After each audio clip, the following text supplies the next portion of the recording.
And same thing with feminism. I don't like the term feminism for myself because I'm a Black woman. Mm-hmm. And so some people do, but I don't know enough about that. So I don't even like to use that word. Mm-hmm. I prefer Black feminism. Oh, okay. Because to me that I understand that concept. And until I understand womanism, then I can, learn more about it. Yeah.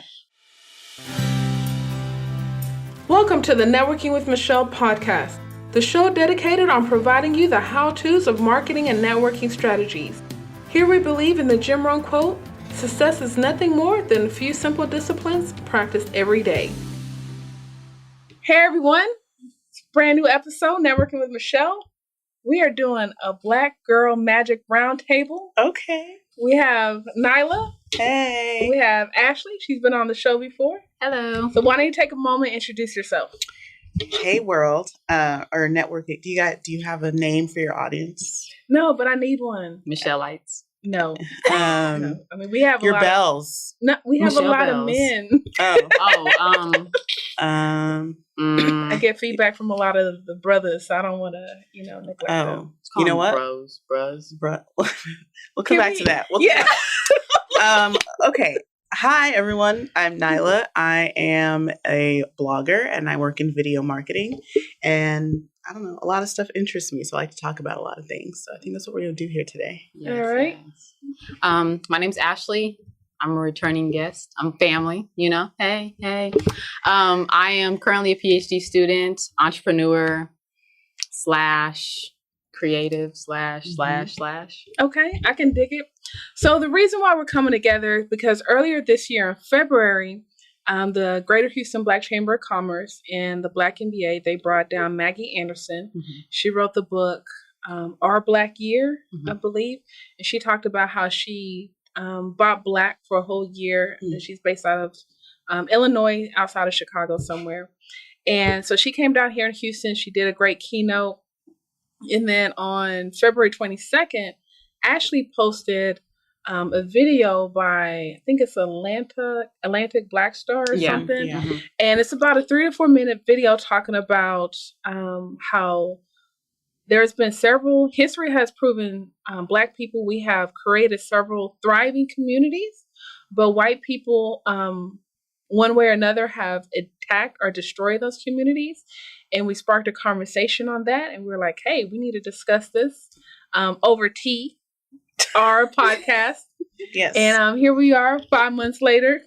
Making it happen. 5 whole months later. Without tea. We are actionable. But on a podcast. But we have water though, so not tea. We just need a little sugar and we would have tea. So we have water. It's my fault for the shenanigans. No, but really, so I just really wanted to talk about, a couple of things within, being Black woman, 2017, our community as a whole. But do y'all remember anything from the video or her speech? Refresh my mind. So I didn't go to Maggie Anderson's speech because I've actually read about her and all of her information. But the video was about the different so there are more than one Black Wall Street. Like Black Wall Street is not just one location. There's actually there's 3 Black Wall Streets. Mm-hmm. And so it talks about slaves coming out of slavery and moving to these Black communities and, segregation and, all of that, and how whites assumed that Blacks would not be able to thrive and be successful economically within their own communities. And then when they realized these Black people have Black banks, Black grocery stores, Black doctors, and they were actually doing well economically, they began to spread rumors to kind of get the white community kind of riled up. And then they would go into these Black communities and they would burn down the buildings, they would kill Blacks, and the Blacks would flee. And so that's the demise of all the Black Wall Streets. And it was only for a period of time. So it was about between like the 1918 to 1920, like mid 1920s when all of this occurred. Okay. And it occurred in, I want to say, over 10 Black communities. So Black enclaves where we as Blacks, we hear terms like Little Mexico or Chinatown, like that's a ethnic enclave. Blacks had that from slavery. Like we were inflowing into these Black communities and we had everything we needed, schools, all of that. And that was the demise of the Black enclave because you have these whites coming in and rioting and Blacks are leaving out and they're spreading out. And so we we didn't have a lot of Black communities after that. I mean, of course, we still had some, like even in Houston, like Fourth Ward and all these different places, but through Blacks always leaving out, so outflow and no constant inflow. So ethnic enclaves work when you have like immigrants flowing in, and Blacks are not immigrants. And so when Blacks leave out, whether they go to college or whether they move into a suburb or whether they just leave, nobody is there to replace them. So you don't have like this constant inflow, and therefore you eventually don't have a Black community anymore. Well, I guess the greater, in my opinion, amongst my circle, the question that keeps coming up is, can Black people build a sustainable community? And the thing is, we have, but so, I mean, is that relevant for 2017 and beyond? So I watched some seminars given by a professor, and she talks about generational trauma. I don't know if you guys watch me talk about that. But I truly believe that until you address the core issues there of trauma and what they do to communities from generation to generation, it can be hard to start again on a solid foundation. So I honestly don't. I am amazed by the strength from the generation right after slavery to what you were just talking about in the early 1900s and how much they were able to build, considering all that trauma that was still so fresh. But there's some disconnect there right now that's like, oh, we kept fighting for so long and we're tired, I guess. And then also all the gaslighting that comes from societies outside of ours and the kind of institutional practices that keep us down. So when slavery first ended, they didn't have all those practices in place or refined yet to continue to oppress these communities. Well, over the last 150 years, they're just perfect. They're perfect enough to keep you out of the circles you need to be in to succeed. So I just started listening to a venture capital podcast geared to people of color. I saw you post that. Yeah. So I'm 2 episodes in. And at this point, they're not talking too much about race. They're just saying, this is what you need to do. But the whole concept is that no one has ever shared this kind of information before with entire communities of color. And they're focusing, when they talk about it, they're only talking about Blacks and Latinos, which I still think is differences. And I think that you're the expert here at this table about that. Between those 2 communities. But they're saying, no one before has sat down and approached these communities specifically about how to succeed. And that's because there are institutions that are created to block you out of that. So, what I was saying before is maybe the disconnect there is that they were able to still create those communities, those thriving communities, because the institutions to keep you out weren't refined yet. So what you're saying about Blacks and other ethnic groups is something that I talk about when I'm, studying entrepreneurship. Blacks were the only group left out of the economy. So where maybe the Hispanic community or the Asian community had to live separately, they were still able to go into the white community and own businesses, like in specific niche industries. And so it's like the example of, how whites will get a Mexican or Hispanic person to cut their grass. So it's like you can't live in our community, but you can come in, and that's kind of how that's how it was for other minority groups. Blacks were not allowed to do that. You lived on your own, and you had your own businesses. Don't come into our community. We will come into yours if we want, some service or something, but don't come into ours. And so that slowed down. So after after segregation ended and all that, we didn't have a niche. And that's why people always are like, what is a Black niche business? Asians are good at this, or Hispanics are good at this, or Latinos are good at this. What are Blacks good at? And so they push us towards like food, service type of things. But we do it all because we've always done it all in our own communities. Right. And, to your point about the venture capitalist podcast, I think that's really important because it's not just, and I guess it's the issue that I have when I see these different groups on Facebook and they're like private groups about entrepreneurship. Why would you make a private group about entrepreneurship if you want the Black business community to grow. It needs to be open. It needs to be accessible, like this podcast. Right. Anybody can log onto this venture capitalist podcast and find information about, you know, how to make money, how to target these venture capitalists. Mm-hmm. When you have groups on Facebook that are private or that are so hard to find, you're hurting yourself, because we are Black businesses, but we don't just want Black clients. We want clients and customers that are from every racial group, everywhere, because that's the only way we will ever grow, because you need to reach markets outside of your own. And I get the whole concept of buy Black, but buy Black is for everyone. Mm-hmm. Buy Black is for the white person, buy Black is for the Hispanic, buy Black is for the Latino, Asian, you know, everyone.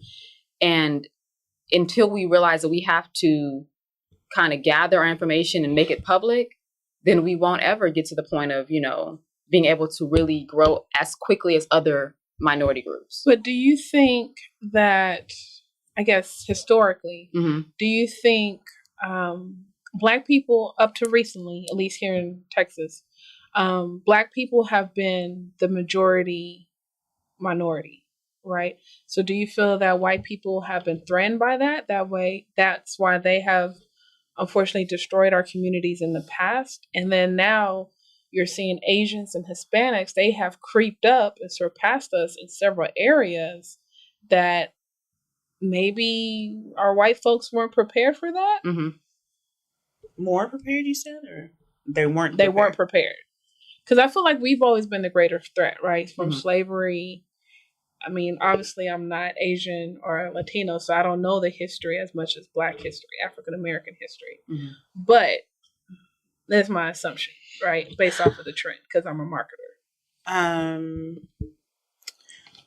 I just think there are a lot of subtleties here that are beyond the scope of just talking about entrepreneurship or business. Mm-hmm. Just a lot of, you were established here as a means to an end, as a way for us to create product and to work, and then you were freed, and you have, there's no, what, are we popular? I've never been on TV before. This is not TV. It's live though. We're on Instagram live. Somebody being like, "Oh, I want, you know, this Mexican food. I'm going to Taco Bell." Are people asking questions? No. What was I saying? So you were saying, what were you saying? I do recall, because I was like, that's a good point. Must have been boring, because she was like, "Let me look over on Instagram Live." No, I was saying that, you know, there's just, honestly, I just think there's a lot of like internalized and generational pettiness too. Mm-hmm. I feel like people are petty, and they're like, "Oh, so you're not our slaves anymore?" I remember what you were saying. You were saying we were here for a reason. Yeah, so they needed our services as slaves. And then they were like, we can't use you anymore. You're not the tool we need. You can't act as the tool anymore. Mm-hmm. So now you're just here. We can't send you back. I just think it's a lot of hostility and pettiness that has been refined and passed down generationally. Mm-hmm. So I can talk about it in grand terms of, you know, the scope of business and the evolution of business and things like that. But I honestly feel there's just a lot of pettiness. And I think that informs a lot of things, like even when different groups create messages based on Black Lives Matter, mm-hmm. or, you know, it's always in response or into retaliation to something. So like Blue Lives Matters, like, why couldn't you just create your own thing surrounding that? So, mm-hmm. I mean, it's just like rooted in pettiness.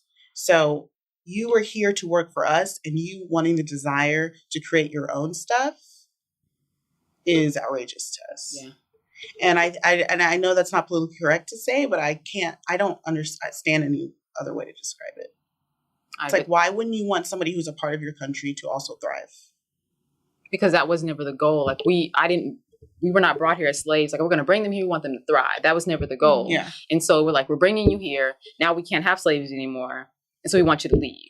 So I can't remember what island it is, but there was a mongoose. No,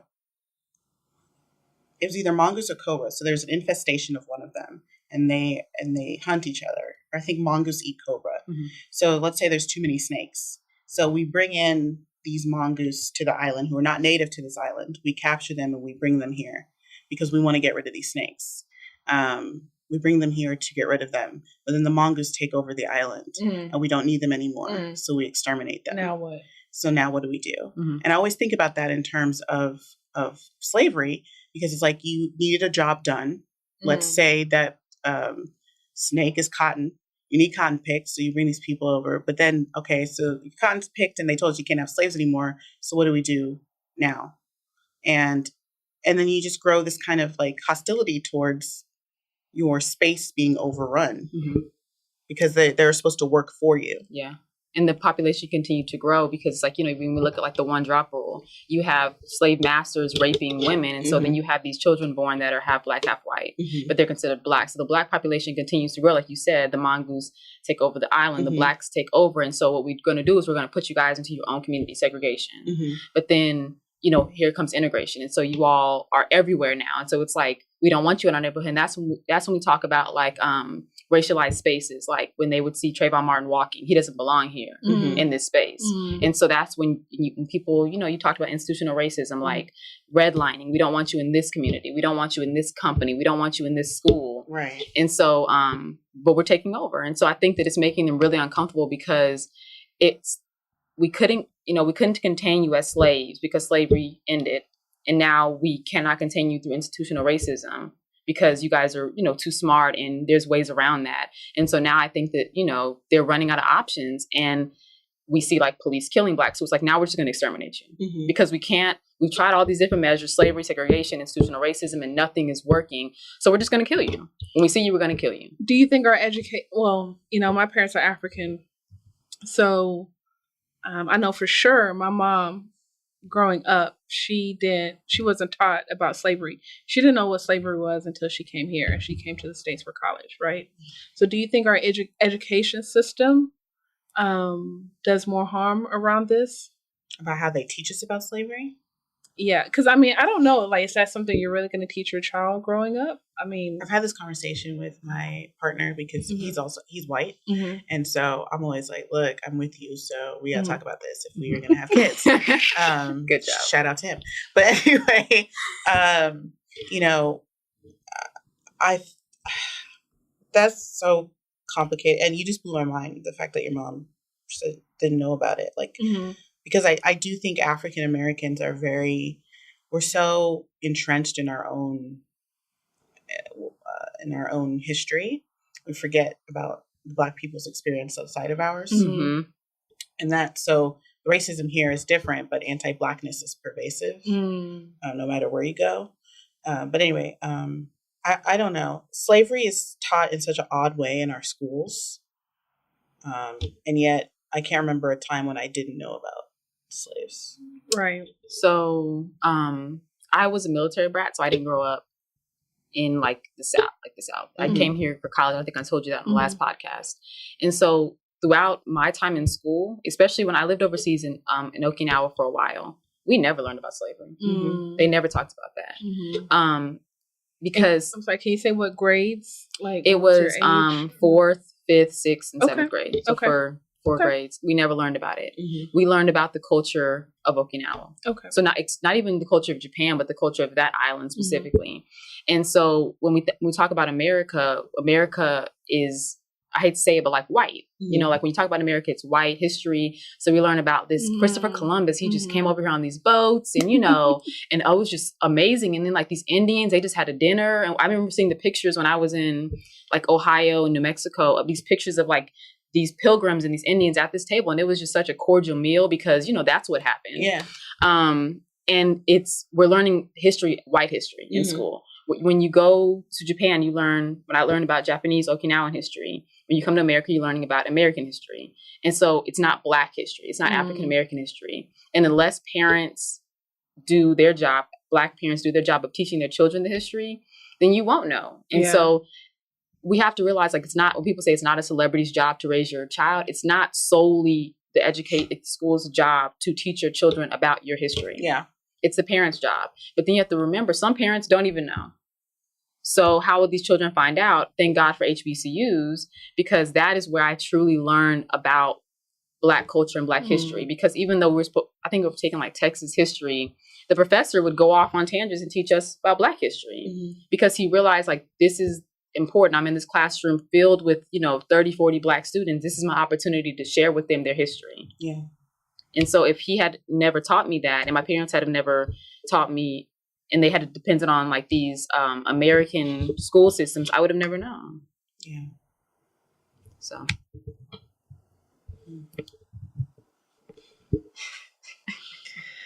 All right. Let's see. What else do I have on here?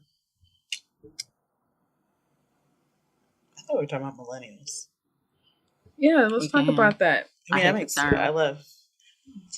I have a funny story about the first time I met you. Oh, wow. You hate the term? I hate the term millennial. It's about millennials, though. Okay, go ahead. I agree with you, by the way. And my first year of grad school, I read a paper called The Millennial Myth.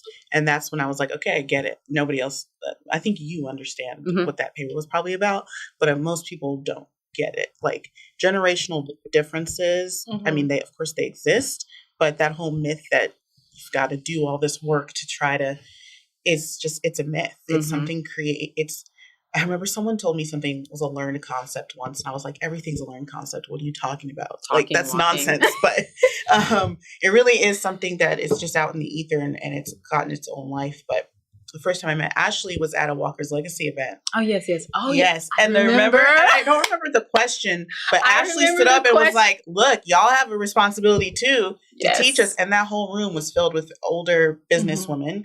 And as soon as it was like someone had stabbed them, they were like, oh. But I was like, yes, see, you can't.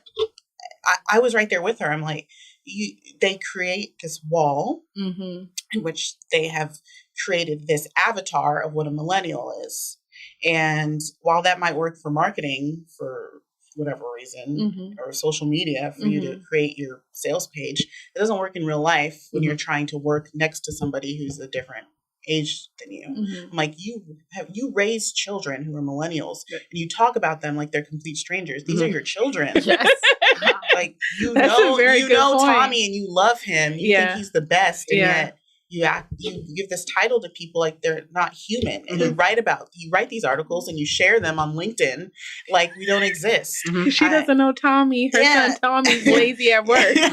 And I remember I was at a presentation in New Orleans, and I won't say for who. I don't know who listens to your podcast. I know it's popular, so it's a bunch of older people in the oil and gas industry talking about how their future of their company and how they're going to deal with millennials. And I was just like, because it's a plague, obviously. A plague. And I was like, besides you having social media policies on where they can go and what they can do and stuff like that, I'm like, what are you really doing just about knowledge management? Just about saying, hey, Bob's been here for 25 years and he needs to teach Stacy how to do his job. Like just on that level. Yeah. And they didn't have an answer for me. I'm like, you have a 14-page social media policy. Like I know I am a digital native, so I know about how to work my privacy controls on Facebook. Like I don't need you to teach me that. You don't understand that. Exactly. So what's the millennial myth is so pervasive, and it's just like soul draining because we can't get past it to discuss what really matters. So I remember that. And I remember after that, I got to my car and I called my best friend and I was like, let me tell you what happened. I think that they hate me. I was like sweating so hard because I was like, not today. I was so proud. And I stood up and I was like, I have a question. Yeah. Because the conversation was about being invited to the table. And I understand that the older generation is really big on like, pay your dues, pay your dues, pay your dues. And I posted about that recently, but it's like, I'm 30 years old. I'm not going to keep spending 5-10 more years paying my dues, volunteering, giving discounts. I need to pay my bills. Sally Mae is real. Right. Yeah. So real. And so I talked about at what point do this older generation just invite us to the table? And the woman, the comment had the audacity, but she said, you guys consider the kiddie table until you're invited to the table. And so when I got home after my friend kind of talked me off the edge, and I remember asking you, like, did I do too much? And you were like, no, you were good. But I realized, like, I don't need a table. I don't need a table. I don't need a seat. I'm making moves. Making moves mean I'm constantly in motion. So I don't need a table. You guys can have that table. You can stay seated and you can stay, stagnant and, in your own ways. But while you're sitting at this table, I'm making moves. And that's what makes them mad, is because they feel that they're being surpassed. Mm-hmm. And it's like, we just catch on quicker. We just move faster. And they are, because that's just how life happens. Right, exactly. Like someone's I mean, I'm about to turn 30. I'm in a spot where I'm like, oh, I'm not in that space anymore. Where was I? I think it was like at a Snapchat event or something. And I was like, I am not of the age of these people anymore. Like, I'm at that age now where people are, surpassing me in terms of what they know and their ability to gauge what's going to happen in the future. And I'm like, oh, like you have to make a conscious decision that you want to stay on top of things. Right. And that you want to engage with people who are younger than you. Like as I get older, as my friends get older, I see us posting about, oh, this, dumb 18-year-old just moved in across the street from me or something like that. And I'm like, oh, don't fall into that trap. Don't fall into that trap that our parents have fallen into, where they automatically write people off. Like, this is how you're going to know what's happening in the future. And so, I mean, I was right there and the room audibly, people were like, ah, when she said something. And I was like, I've already saw people were done. Like they shut down I think it was the audacity that she had something to say. Yeah. And it's like, why wouldn't she have an opinion? She's an educated woman in a room with other educated women. And we don't live in a world that you lived in, because the advent of internet and social media, we have knowledge much faster than you do. So it's not that we think we know more. We just have a way to receive it faster. So like, chill. Yeah. But see, and that's the one thing that I realized, it's when they speak of millennials, they're like anyone 35 and younger. So my thing's like, you're telling me like a 2-month-old to a 35-month-old, they're all millennials. We're all millennials. And it's said in such a negative way. I've never heard anybody, except for millennials ourselves, we speak about ourselves in a positive way when we use the term millennials. But when it's an older person, it's like, oh, those millennials, those millennials. Those people over there. And I'm just like, until you learn to step aside, like you have to learn to step aside and realize, okay, let me let them lead. I'm tired. I'm getting old. I'm 65. Let me let them step up. Let me teach them. And it's this need to like feel valid and needed and a part of it and not wanting to let go. But at some point you have to just let go and let the next generation lead. But I don't know where this inability to do that comes from. And the big thing in that millennial myth paper was that this happens with every advent of a new generation. It's nothing new. It had examples of there was a quote, and it was like about the advent of paper. And the quote was like, this student would rather use paper than chisel and stone. How dare they? And I was just like, see, it's just something that happened. Something new happened. So we are like, we're weary of it. And then eventually we realize we do need to buy that iPhone, or we do need to use a pen instead of a feather, And I'm like, just learn from that and put that on those walls. And on the other hand, I do think, there are issues with younger people that we need to be able to listen and accept wisdom that sometimes we don't. And that's something that comes with age as well. But I would think if you had been there before, you would understand that. But how quickly we forget. Yeah. I hope I don't forget. We might. You probably will. I think you have to have children, right? You have to have children to kind of... No, they all have kids, and they're like... But I think what's going to cover the next generation, right? So you plan on having kids? There is no plan in place. Thank you. Because I was going to sit here quietly and just stare back at you like... Maybe if I look at her long enough, she will move to the next question. I mean, I agree. I don't have a plan, nor do I plan on having kids. And I know it's not going to just happen either. So, okay, all right. Maybe we need to go on. Yes, we do. I was just going to look at you. Good answer. Family Feud. Good answer.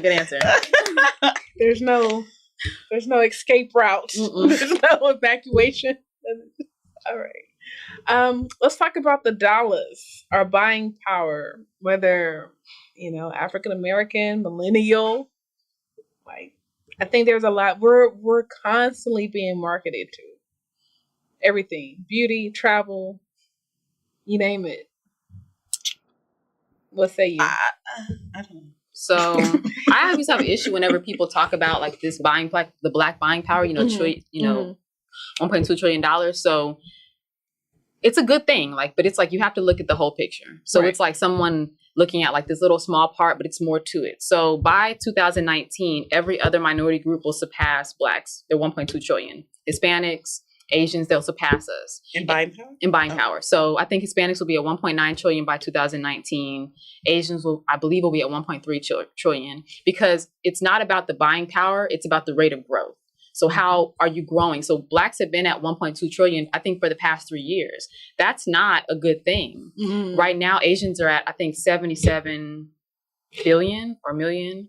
And so by 2019, they'll be surpassing us because their rate of growth is faster. Mm-hmm. And so it's really about what you're buying. We buy things that are that we have to replace. So we buy food, hair products, things that we constantly have to replace. We shop more.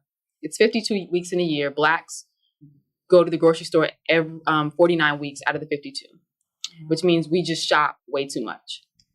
What happened to my video? Is that your screen? It might have got, you know what? Oh, there we go. It might also get too hot. Oh, because of her charger.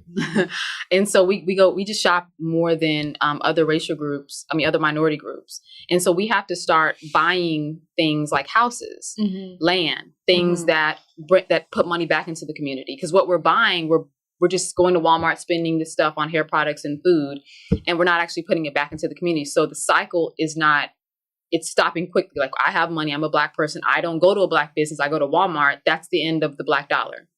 If I would take these Black dollars and I would go to a Black business, or I would shop directly from a Black farmer or whatever, then it would stay in the Black community. And if they banked Black, the Black business, if they banked Black, it would, the cycle would continue. But we are literally just taking this money, going to buy this food at a grocery store, and that's the end. So let me back up here, because you said we do grocery shopping 49 out of the 52 weeks. Mm-hmm. I guess what are our white, Hispanic, and Asian counterparts doing? Like, what's a good median for that? I have to pull the information out my phone's on, but they don't go shopping nearly as much. I think it's around the 30s for Hispanics, and around the 30s, 20s for Hispanics. But I have to, I'm not confirming that. Yeah. But they don't go shopping as much as we do. And what's sad is, like, people want to be so happy about this $1.2 trillion, but the average household income is like, what, 30,000? And so we make the least, but we spend the most. Therefore, we're in debt. So that's $1.2 trillion is nothing to be proud of, because all that tells us that we're spending more than we're making. And so we have to fix that. We have to fix that issue, because it's really nothing to be proud about. I like that you're bringing this up, because you're right. All we hear is, 1.2 trillion. Yeah, but we got money. We're not looking at the stuff underneath. That to be like, that's not as good as it sounds. Mm-hmm. And they think, okay, if we take our money away, we will control more. Pull your money away. And it's like, but we don't have money to pull away, because we're making the least out of all the other racial groups. Yeah. And so it's not taking your money away. It's just being mindful of where you put your money. And that's it.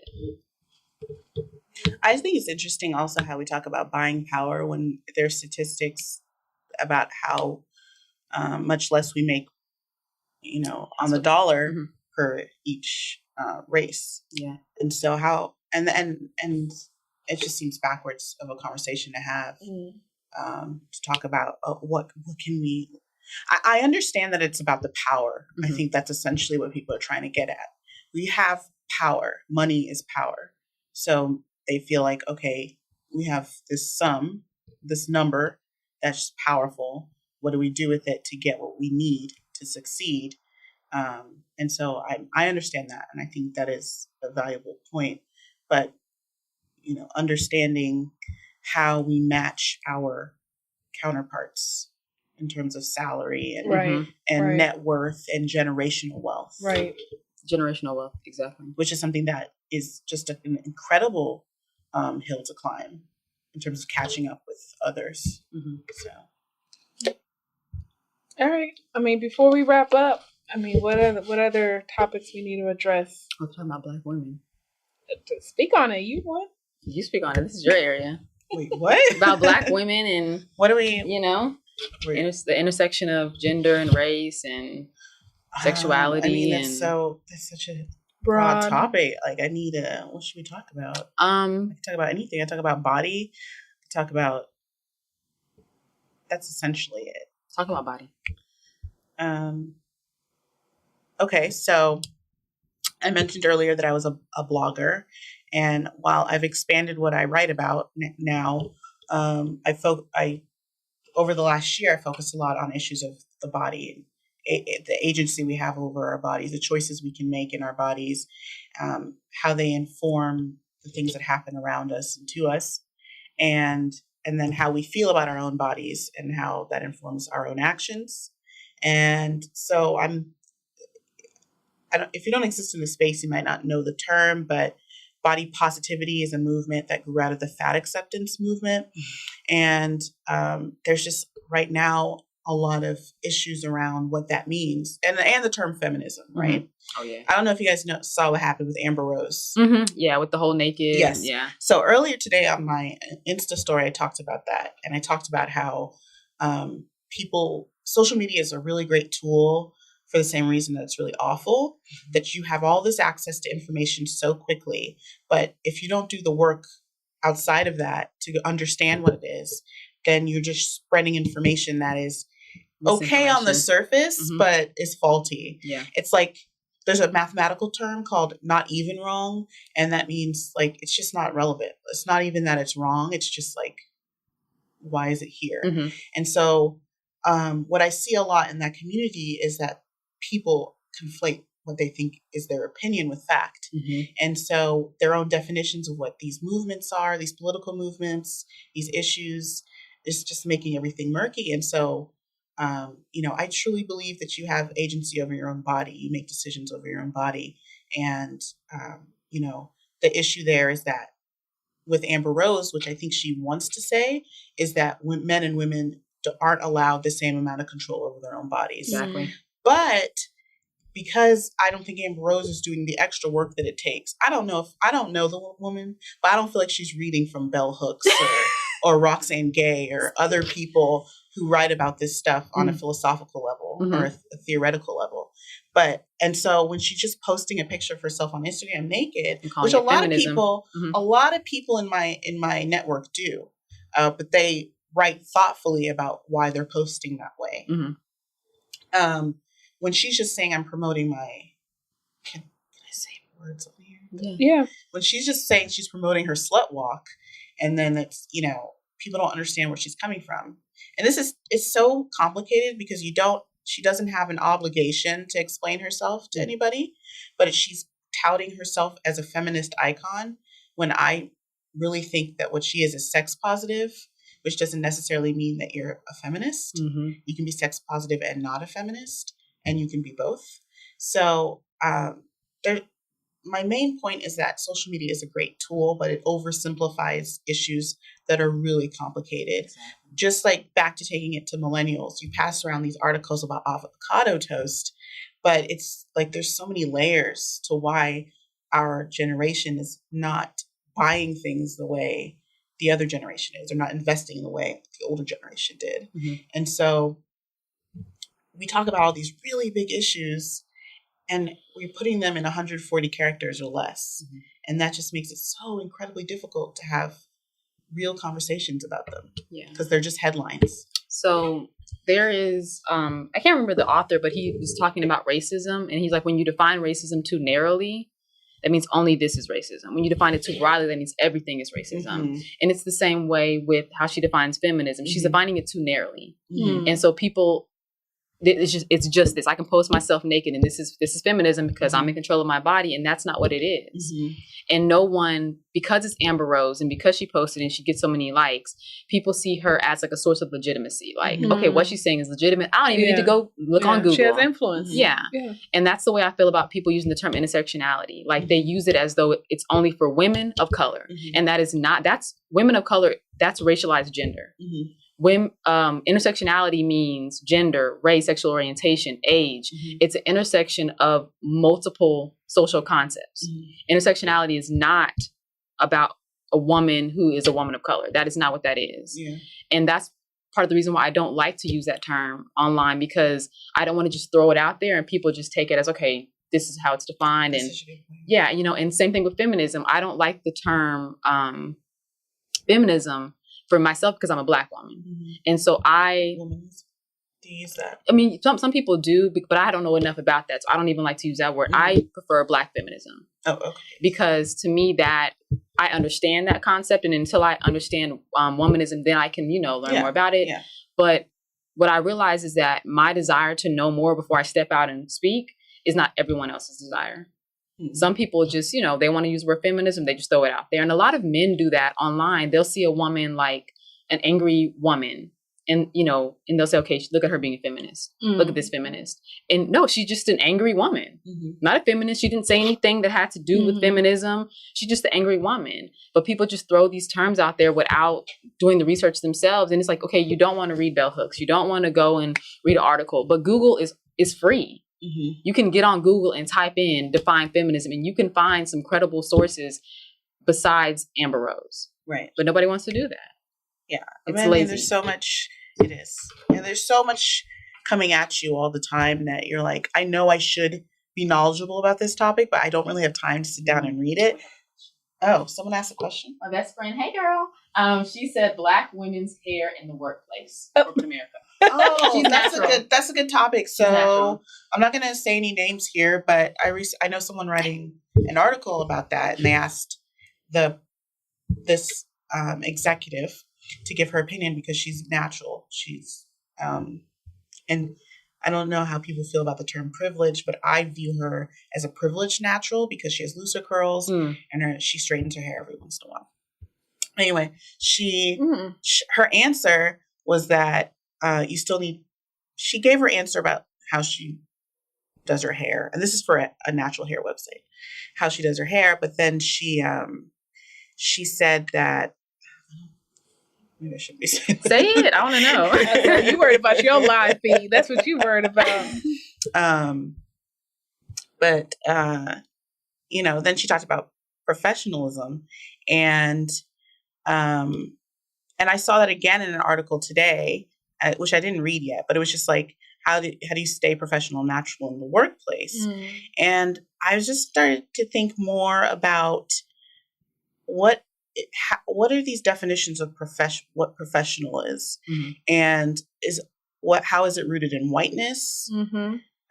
How is it rooted in what we define as normal versus abnormal? Like, what makes someone professional and not professional? And I mean, I've subscribed to that too. Like, I've told people I know, like, you can't go and dress like that. You can't.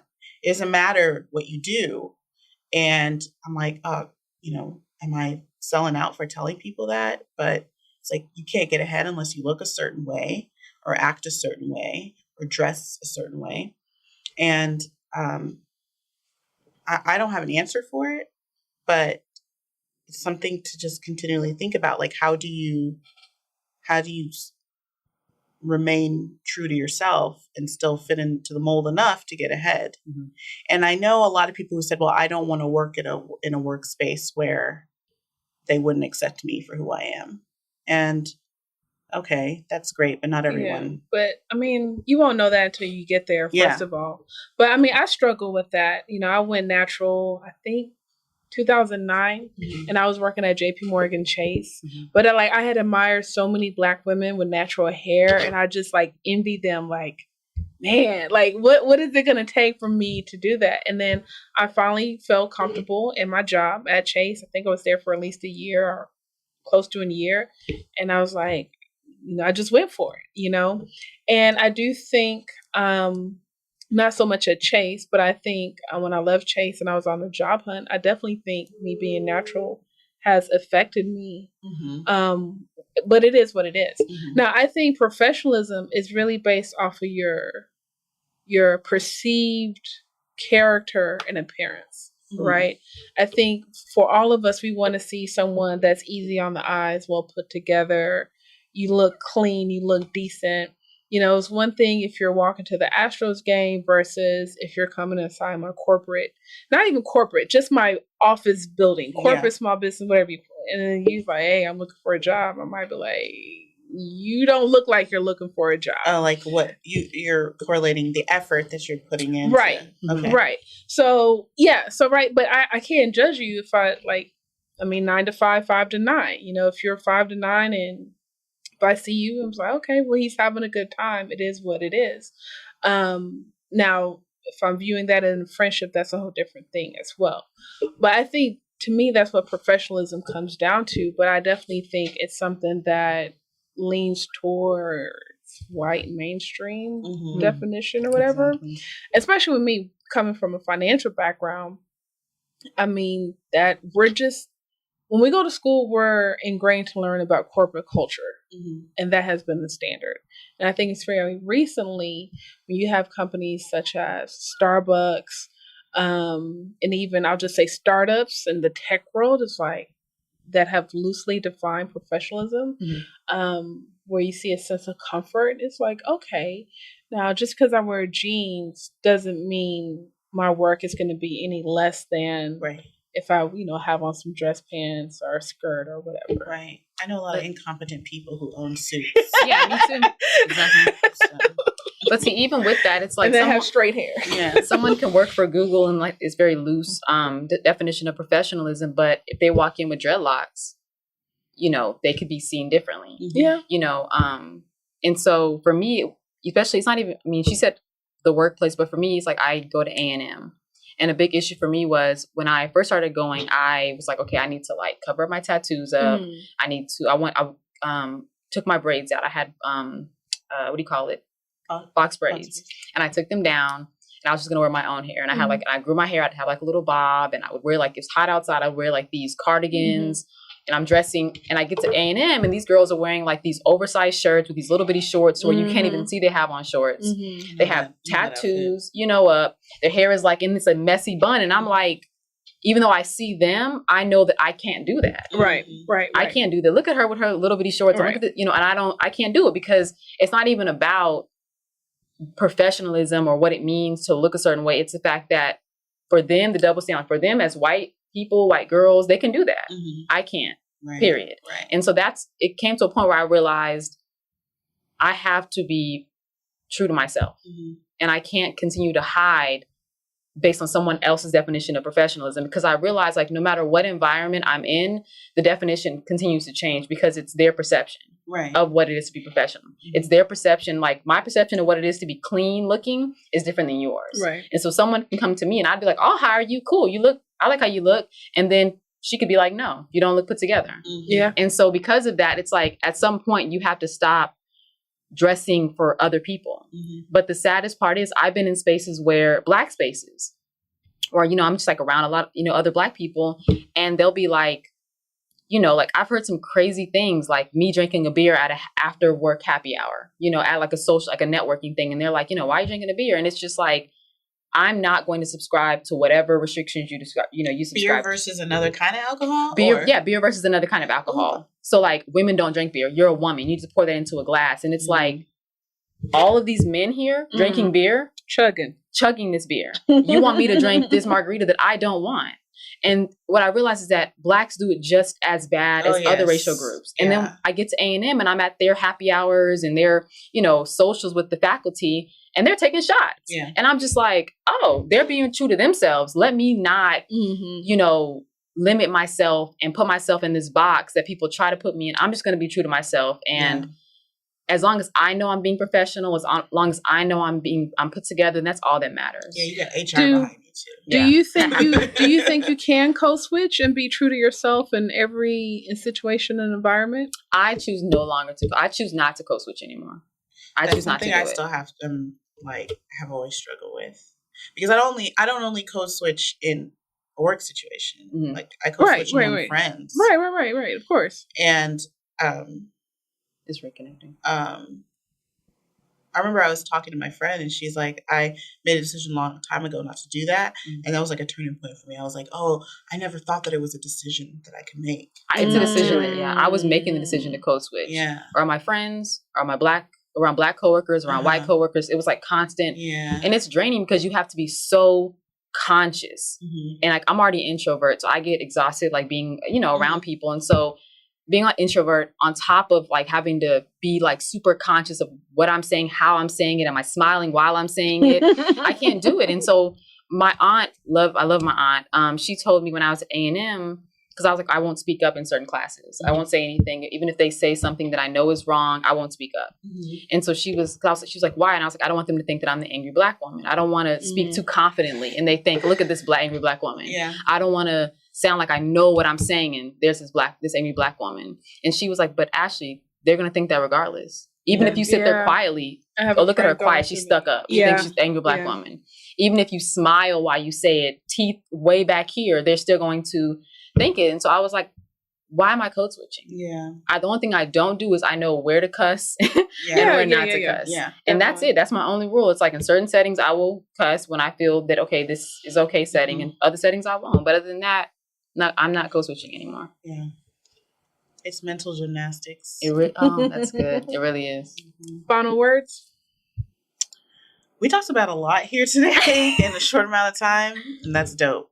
And I would like to come back and continue this conversation. Maybe make this a regular feature. Okay. Back with Michelle. Anything is possible. It's my platform. I mean, I'm not. I mean, we ain't got to go through Fox News. No, we don't. But I mean, there's just so much always floating around. I think we're the kind of people who think about a lot of stuff at the same time. And it's good to talk it out with other people and get other opinions and views on it. So I hope everybody does this. Yeah.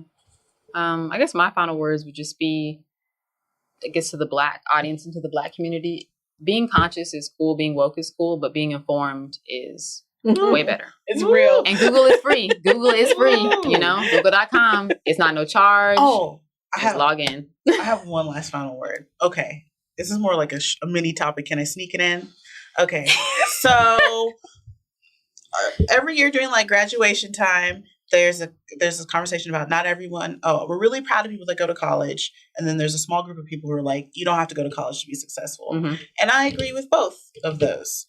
What I will say is that what I learned in college was critical thinking skills. I did not learn that in undergrad. And it helps me to kind of suss out different topics like this Amber Rose stuff. So I can look at it from different points of view. And so while no, you don't have to go to college to have those kind of ideals, you get experiences from that experience that helps you understand the world in a different way. And unless you make the decision that you're going to do that on your own, then consider at least taking classes of a different kind. You don't have to go through a traditional program, but just be exposed to people outside your immediate network is what I'm saying. And I know we're almost done, but just to touch on that, people always say, because, you know, like I said, I'm in school. And so I see a lot of people post like, you know, school's not for everyone. I have family members that didn't go to college. It's not for everyone, but it's for me. And so my thing is like this concept of like minding your business. I think it is a lost art. One more again? Minding your business is an art. And I think that we have to learn how to mind our business. And this is my lane. I'm in school. I'm not going to talk about people outside my lane. Like, you don't go to school. I'm not going to talk about you. I stay in my lane and I'm on my business. Because it's important. And so worry about yourself. Exactly. One thing that I will say is in this PhD program, it's the focus for me. My focus is race and racism, but then also African American entrepreneurship. And I'm in these classes and I'm talking about being Black. And I'm in this class with white people who've never been around Black people until they got to Texas, Hispanics, Latino, Afro-Latino. And it forces you to have, because you're in there for 3 hours. So it forces 3 hours once a week for an entire semester. So you're forced to stand your ground. If you're going to make a point, it has to be grounded in something. Because I can't just raise my hand and be like, I don't agree with you. I have to support that. Why? Yeah. And what it's taught me is to be, like I said, to be informed before just throwing things out there. Feminism. Why is this feminism? Is it feminism? And because you have somebody coming, from the left and somebody coming from the right critiquing every word that's coming out of your mouth. And so it's made me more conscious of it's okay to be silent. It's okay to not say anything and just be quiet when you don't have anything to say. But when you do step up and have something to say, make sure you're informed. Yeah. And so, I mean, that's what this PhD program gave to me. That's awesome. So, yeah, man, that's what networking with Michelle is about. Like, I mean, overall, my thesis is about connecting with people. Second, it's about being the go-to podcast for African-American millennials, right? Mm-hmm. But with all of that, we still have to have these tough conversations. And I don't think these tough conversations, I don't think we're having it enough. Mm-hmm. And, obviously there's people having it in the privacy of their homes, but I think it really needs to find a way to get into media somehow, whether that's social media, mainstream media. I will say, I think a lot of Black-run websites are doing a good job of of writing well about some topics. A lot of it is fluff. The problem with the 24-hour news cycle is that, but yeah, I think that some people are doing a good job.